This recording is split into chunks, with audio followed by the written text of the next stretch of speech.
We did have a question come in. I don't know whether you have your chat board up, Dr. Pelosa, but I can read it. It says, it's from John Burleson.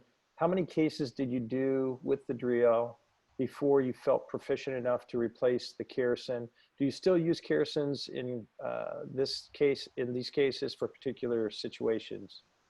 Sometimes I do, just maybe to open up the frame, and if there's a really large facet joint where it's hanging over into the lateral recess. I use burrs so much, the M8 burr, for instance, that I'm real comfortable with them. So I would say the first case, I remember we did a cadaver lab with the Dreal, and after just doing the cadaver lab, I was pretty comfortable with it. That day we did, I don't know, 4 or 5 levels. So we went through all the burrs and used it in the neck and the lumbar spine. So I felt comfortable enough after the cadaver lab to go into real surgery, and then it just was really easy. So I really I adopted it rapidly.